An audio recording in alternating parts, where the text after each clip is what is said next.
So I'd like to go back to this brain mechanisms involved in the mirror box training. And I know there's some interest in this, as I've had quite a few people telling me that they've used the mirror box for various reasons to assist them with movement of a hand that's impaired due to some sort of condition or to an injury. And I'm lucky enough to have been involved in the initial development of the mirror box back in the dark ages. So I'm bringing that back to the fore and I'm going to tell you a bit more about it. For those of you who haven't seen it, there is a previous video on the mirror box. So you might want to have a look at that. That's up on this same site. But I'm continuing now with a study that was published about 10 years ago entitled Perception of Hand Movement by Mirror Reflection Evokes Brain Activation in the Motor Cortex Contralateral to a Non-Moving Hand. And I'll tell you a little bit more about these words like motor cortex and contralateral when I get to sort of the associated slide. So here's the full reference of that work, should you be interested in trying to access it. And again, the video is just summarizing and interpreting the findings from the above studies, from this study in particular, with visuals being original and created just for explanatory purposes. This is a standard mirror box.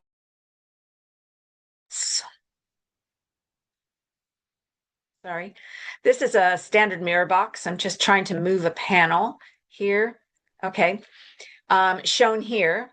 So I'll put this in front so you can see in front of my face. So if you look to the upper right of your screen, I've got what looks to be a mirror in my hand, and the mirror is placed midline in front of someone. So if I were to place a mirror like this, and if I were to place a mirror like this, what I would then do is I would reflect my good, healthy hand that moves with not a problem, which is actually my other hand. And I would then look into the mirror box and I would see the reflection of that hand. And it, of course, now that it's the reflection there looks like it's my other hand. Okay. So let's say my left hand, and you can tell my left because I'm wearing the wedding band. We'd probably tell a person to remove the wedding band in an experiment like this, but there you go. You can identify it. My healthy left hand, I'm moving that hand. I'm looking into the mirror, and except for the wedding band, the hand in the mirror looks like my right hand moving perfectly well.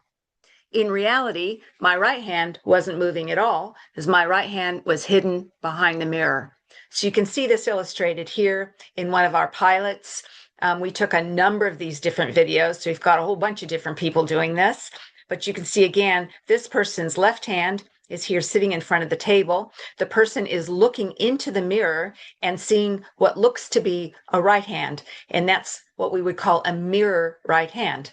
So his actual hand is hidden behind the mirror where he can't see it, and say he wouldn't be moving it at all, but if his left hand moves, he now looks into it and it looks like he's got a healthy, perfect right hand moving. So it's the mirror reflection of the left actually moving hand, where the actual right hand is hidden behind the mirror. There's an EEG cap on the scalp.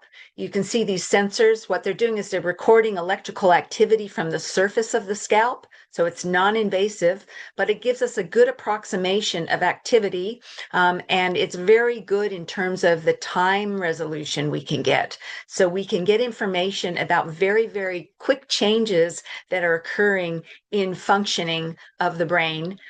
Which underlies sort of right underneath these sensors, which are sort of capturing from an area beneath those sensors. In a task like this, and in the experiment that I'm trying to illustrate, we ask people to move this hand here, opening and closing the hand like this. And that's a common kind of movement one would make. You use it when you're gesturing, you use it maybe a little bit with other types of actions.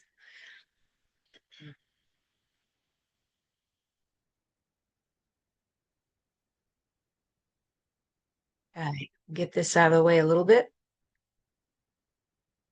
So what's really interesting, and I've recreated this slide completely, even using a different technique, but it's just for illustrative purposes. It's a figure that's generated based on the laboratory findings in the paper. But in this particular figure, I'm using brain imaging findings that are shown on a structural brain map. So that's a different technique than was used in the published paper, but I'm trying to illustrate what was actually found. And so this should work for illustration. What's very interesting, and I'll just give you a little bit of detail here. If you're looking from the top view of the brain, so here's the left side of the brain, and here's the right side of the brain. You see this highlighted area in yellow and red, and the one on the right side here, or the top side of the slide, is the right side of the motor cortex, and on the bottom side of the slide is the left side of the motor cortex. And earlier in the title of the paper, I told you contralateral. Contralateral is the way the motor cortex is mapped to the hand. So activity in the right motor cortex is associated with movement of the left hand, generally speaking, and activity in the left motor cortex is associated with movement in the right hand. What's very interesting is when we have people do this task, the brain responds as though it's the actual hand moving, when actually it's only the mirror reflection of movement. So in the prior video, or the prior image I showed you, a person's left actual hand is moving, the right hand is not moving, it's behind the mirror. But what happens is a person looks into the mirror and it looks to be the person's right hand moving. So the left motor cortex of the brain is now increased in terms of its activity. So there's an increase of activity associated with the mirror hand, which is really just the perception of a mirror of a moving hand, not the actual hand moving. So it's almost as though the brain is responding like it would if that hand were actually moving. Okay? And that happens for the other hand as well.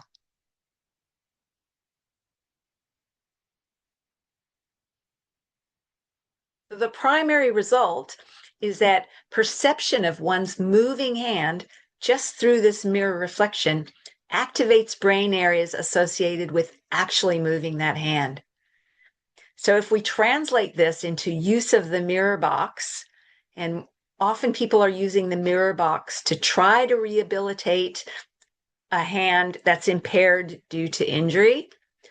They might be, alternatively, they may be using a mirror box. A person may be using a mirror box to facilitate movement in a hand where there's some form of condition that is affecting the movement of the hand. So using the mirror box is actually affecting the motor cortex activity, changing the motor activity in a measurable kind of a way, which suggests that there's a real brain mechanism operating here merely with perceived biological movement, in this case, of the hand. So stay tuned for more mirror box videos as we go. But hopefully this one and the previous one will give you some understanding of the evidence-based sort of scientific backing of use of a mirror box.